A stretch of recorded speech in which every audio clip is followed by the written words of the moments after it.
Hello, hello, hello. Thank you very much, ladies and gentlemen. Hello, good evening, and welcome to your monthly business mentorship and entrepreneurship program live here on TV3, Time with the Captains.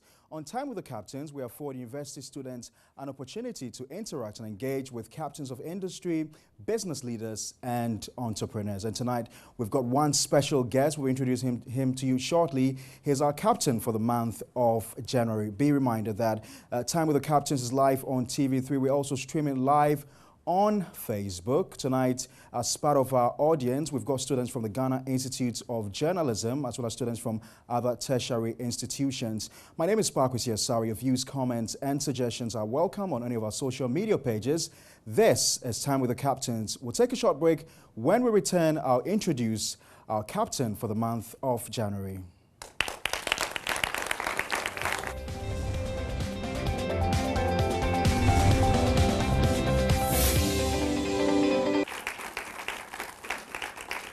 All right, thank you very much. And welcome back to your monthly business mentorship and entrepreneurship program live here on TV3. This is Time with the Captain. So let me just quickly introduce to you our captain for the month of January. He has a Bachelor of Business Administration in Computer Systems with the Bernard Baruch College in New York. He has an MBA in Computer and Information Systems with Financial Application at Rutgers in New Jersey.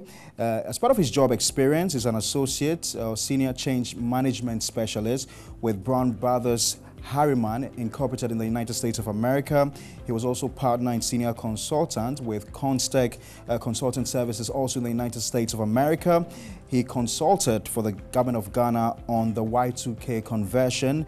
He's an associate manager of Prudential Insurance Company, Roseland, New Jersey, in the United States of America. Now, as part of his honors, he won the Brown Brothers Merit Bonus Award between 1999 and 2016.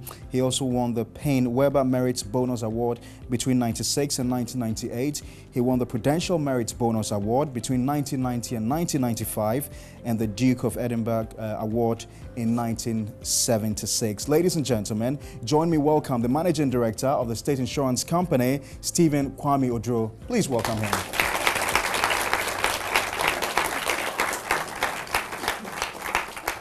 All right, so be reminded that this program is live on TV3. We're also streaming live on Facebook. If you've got any views, comments, and suggestions to share with us, do also visit any of our social media pages on Facebook and on Twitter. Mr. Odro, thank you very much for your time and good to have you on the program. Thanks for inviting me. You've got such a rich pedigree.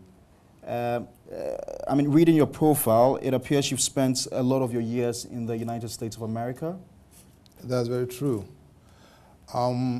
I started school in Jersey. Then I ended up to my hometown at Siakwa in the Eastern region. So you can see I went to Saito all the way. Then I went to Foripenning Secondary School from Form 1. From Form 1 through 6th Form, I was the singing prefect and I was the house prefect for House 4. Those who passed seniors here. You're both a senior prefect and a house prefect. The singing prefect. Singing prefect. The house prefect. Okay. Soon after that, before our results came for A-levels, I took a job at the Cocoa Research Institute as a technical assistant. From there, I went straight to the U.S. I started university at Eastern Michigan University. After one term, I wasn't too happy in Michigan, so I transferred to New York City. And I went to Baruch College, which is part of the City University of New York. From there on, I went to Rutgers University, which is the State University of New Jersey. In between, if you want to know my work experience, before we came on air, my days are dishwashing in the university, just to make a little bit of money. And then I ended up at John Alden Life Insurance Company. And I'm telling you all this for you to know that if you are young and you stay focused, there's nothing in this world that you cannot achieve. I started John Alden as a messenger. You're surprised. Then, God being so good, that was when PCs started coming to being. You mean personal computers? Personal computers, yeah. And the vice president of the company came to me and said, we know you are doing computer science in school. Can you handle our billing systems for us? Before he could finish the statement, I said yes, and I didn't know what the heck he was talking about. You know. So I taught myself how. Why did you take a risk to lie about something like that? No, you see, I knew the basis of computer science. I was in second year in college, and at least I had started coding, you know. But the language, which was basic language, I had no clue. But when you are doing coding, you have to understand the application. To me, anybody at all can write any computer code. But you have to understand the application. So I taught myself, and I asked people, and I burned the midnight oil, stayed in the office weekends, and within a month or two, it was done. So I got 2 promotions instantly. To be a programmer, programmer trainee, and then a programmer. You see, so hard work and staying on focus. So thinking my background started at that point. And the president of the company, his name was Raja Rosenberger, a Jewish man. Because of the good things and the trust he had in me, he was my daughter's godfather.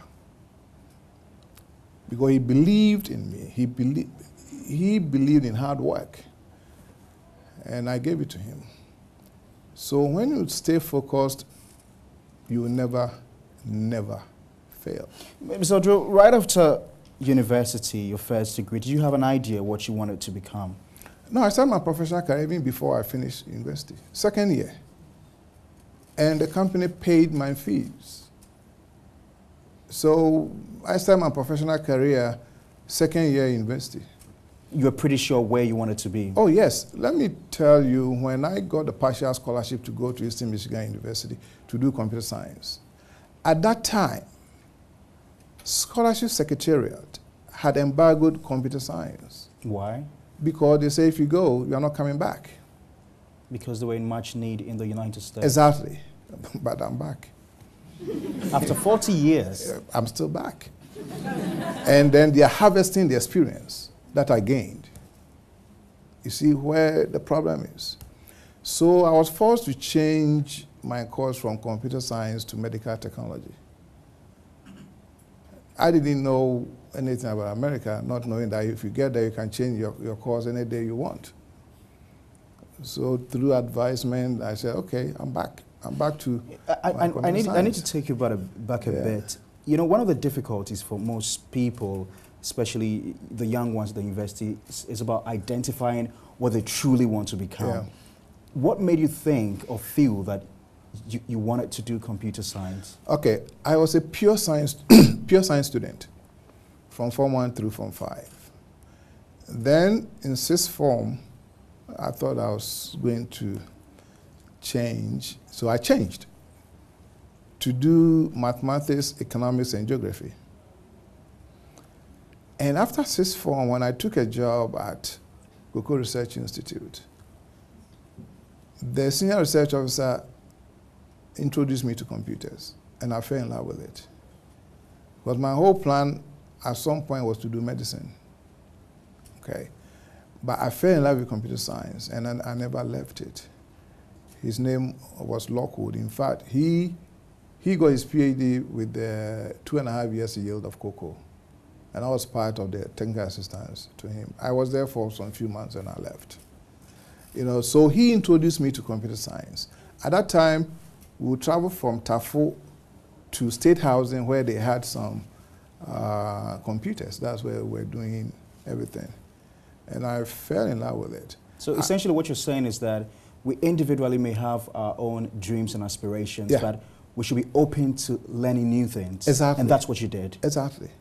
Yeah. Because, you see, in your formative years, you have to have a role model. is very critical. When you have a role model, you can always go to a role model for advice. The fact that your role model had done A doesn't mean you'll be successful doing A.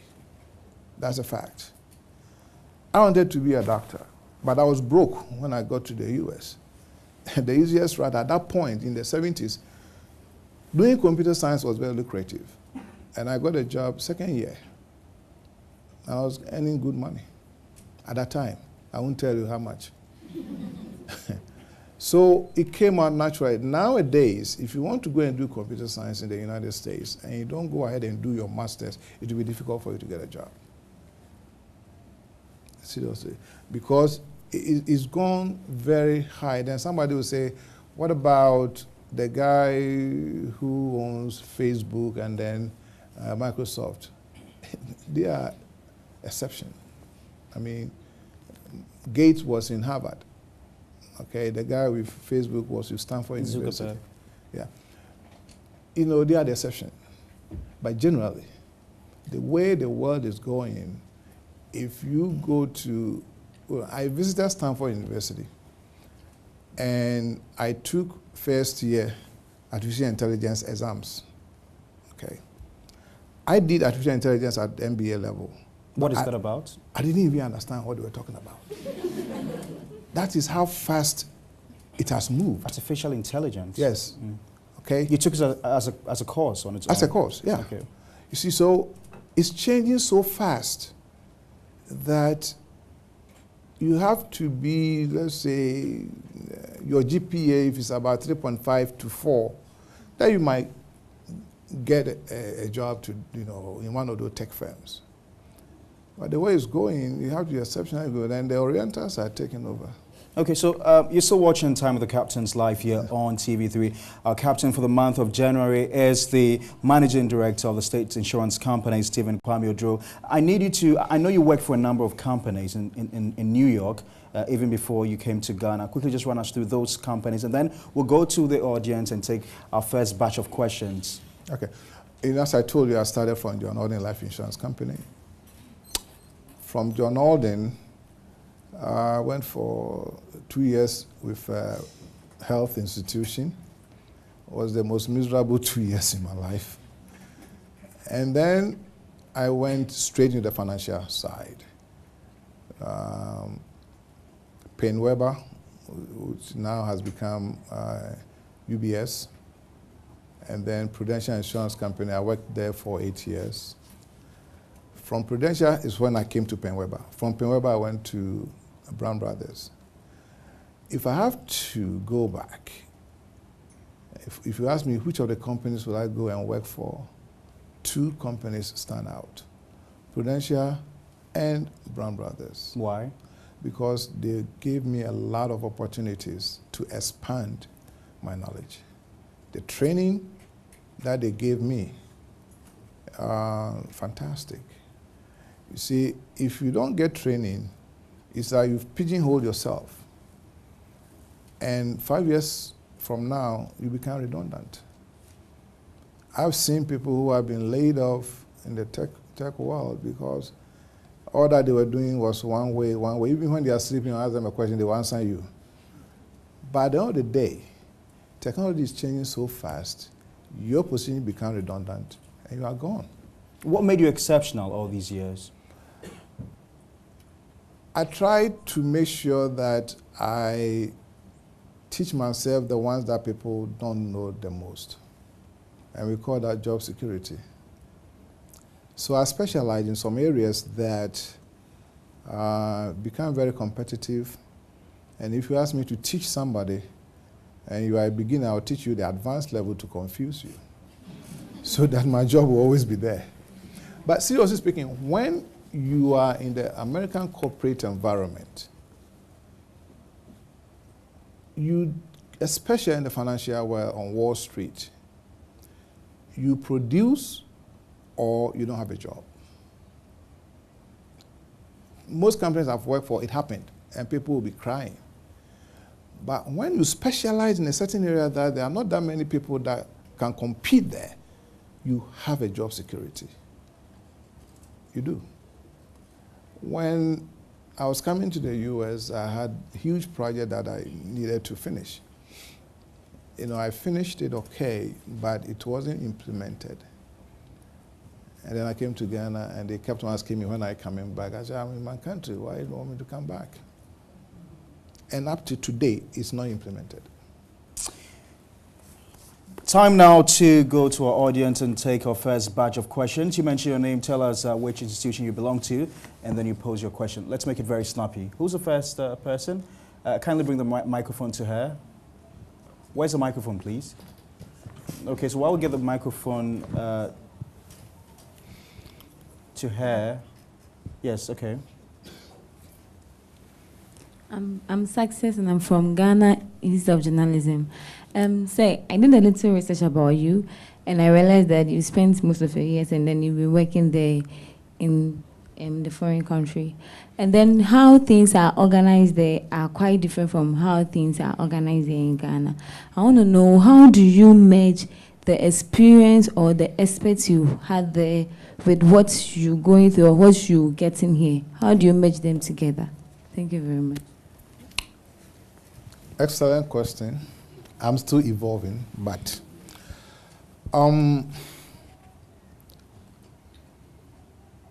it's been fulfilling but very challenging, okay?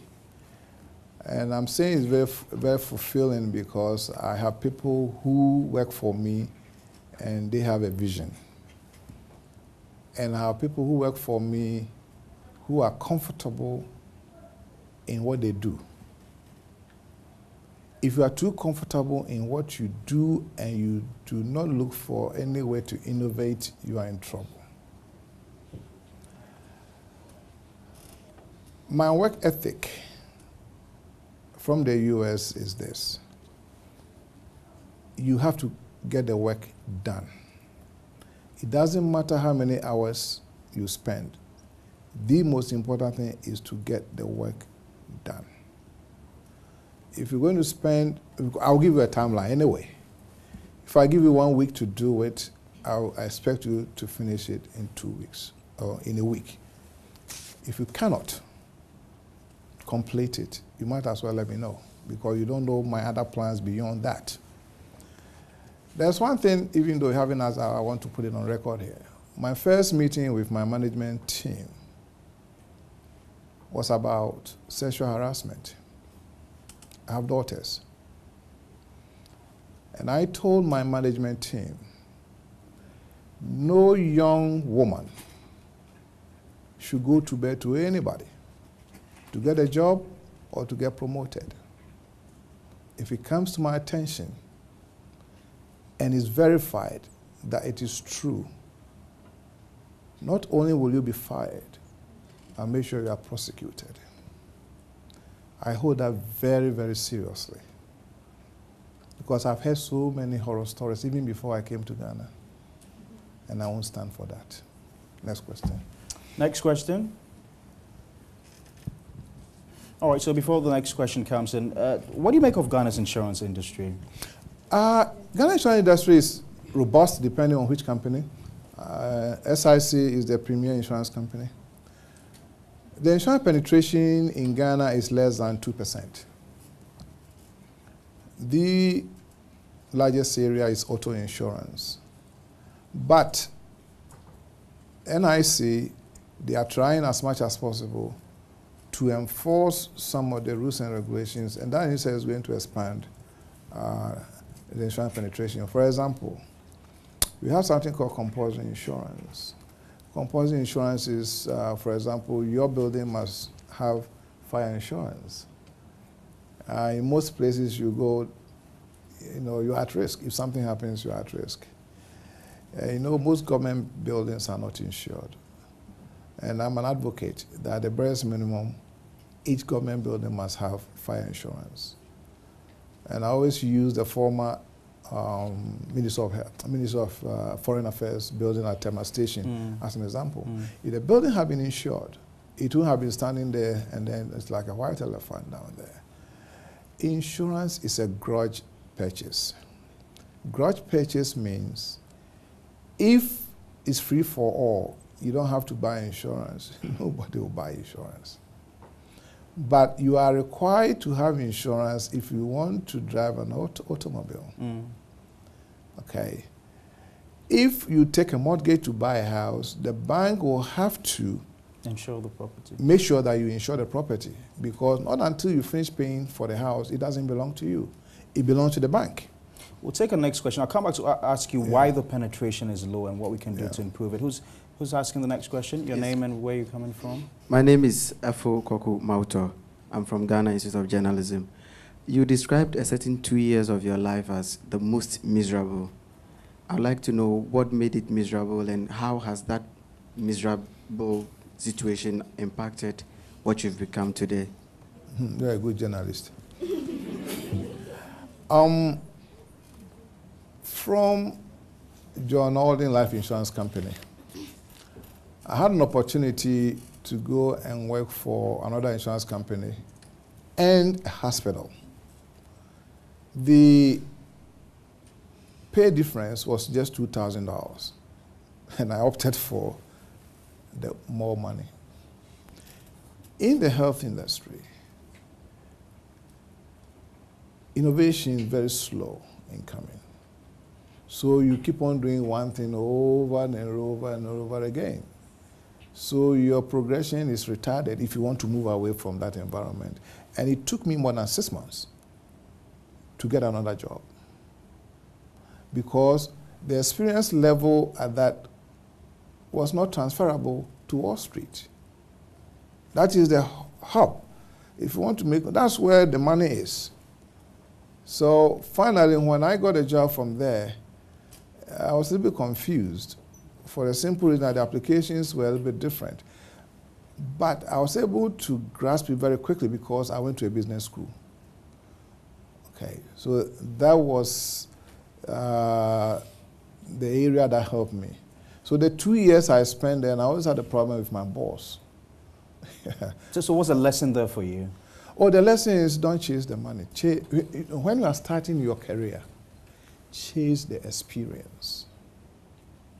Chase the company that will give you the most benefits in, let's say, ask yourself, what do I want to be 3 years or 5 years from now? If any one of you is going to apply for a job in SIC, and I happen to sit as part of the panel, I'm giving you one question that I'll ask you. What do you want to be in 5 years from today? If you're able to tell yourself, this is what I want to be, get the experience. In Africa, this is another shock to me. If someone has a PhD, and I have a bachelor's degree, but I have more experience than a PhD, he gets to become my boss, even though he doesn't have the experience. I remember when I was working for Prudential, I had a PhD reporting to me. At that time, I had not even gotten my MBA. It's the experience that counts. But experience comes before qualification. Oh, absolutely. In fact, the chairman of the board of Prudential was a high school dropout. He started as a mailroom clerk, and he rose through the ranks and became chairman of the board. And Prudential happens to be the largest insurance company in the United States. So experience is more important than the degrees. You get a degree, it's just a paper. You deserve some applause for that. Come on. All right, so you're still watching Time with the Captains, your monthly business mentorship program live here on TV3. Our captain for the month of January is the Managing Director of SIC Insurance Company Limited, Mr. Stephen Kwame Oduro. We've also got our audience made up of students from the Ghana Institute of Journalism as well as other tertiary institutions. We're streaming live on Facebook. We're also live on TV3. We're going to go for our first spot of commercial break. When we return, there are lots more questions to ask the Managing Director. We'll take a short break.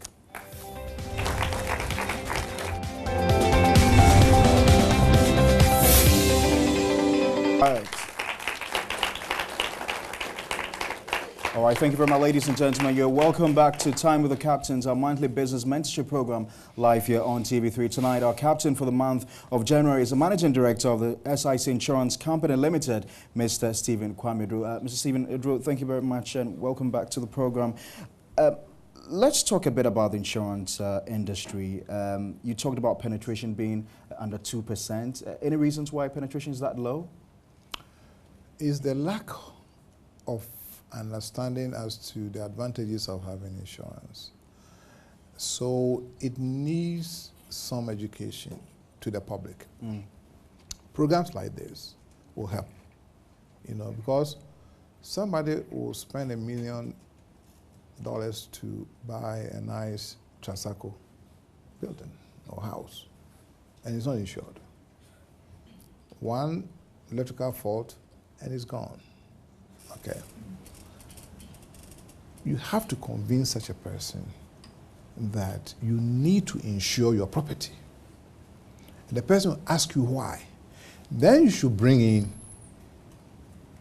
what mishap can be. Somebody called me yesterday that now he wants to buy insurance for his other house. Why? His house and car gone, fire. So all of a sudden, he has seen the usefulness of buying insurance. People resist in buying insurance. And not that I'm the main data for an insurance company, SIC, but it protects you. It protects you for because you buy insurance to mitigate an accident or a risk. If you don't do that, the only time you realize your foolhardiness is when there's an accident. I'll give one example. I wasn't here. The June, was it 13th? June 13th? June 3rd. Okay. Oh, the fire and... Yeah, and then the flood at Circle. People lost their lives. They lost their properties. And I'm very sure more than 80% of them did not have property insurance or flood insurance.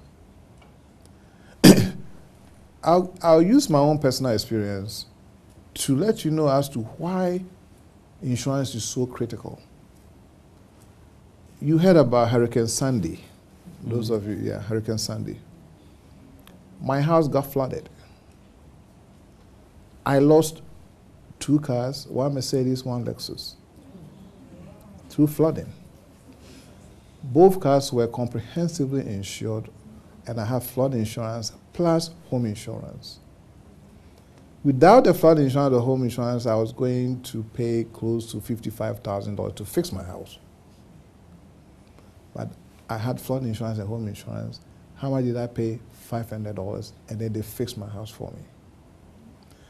The insurance company came and said, we can't salvage this car, therefore we are writing them off, and they paid off my cars for me. That is the reason why you should have insurance. Very critical. People are much more interested in buying death insurance than buying insurance that when you are alive. Right. I'm going to get back to my audience for their questions, but the banking industry went through some rigorous reforms last year. We saw the revocation of some licenses. That was after the central bank had raised the minimum capital requirement to 400 million cedis. There are already concerns that the insurance industry may follow suit. What are your own thoughts on a possible upping of the minimum capital for insurance companies? It's not like it may come, it will come. We've had some discussions about it. It's a matter of how much. And when, possibly? Sooner than later. It will happen this year. Is it justified? Simple answer is yes, it's justified. And I'll tell you why. I've been talking about you buying insurance so that when the time comes that you need an insurance company, they'll come to your aid. So if you go and buy insurance, let's say for your own automobile, and it's involved in an accident, and then you file for a claim, and the company is unable to pay your claim, all that you say, the insurance people are liars. You see, you lump everybody in there. And that gives the whole insurance industry a bad name. Should there be an all size fits all? No. One size fits all, I say. No. What is being discussed is that Based on your risk?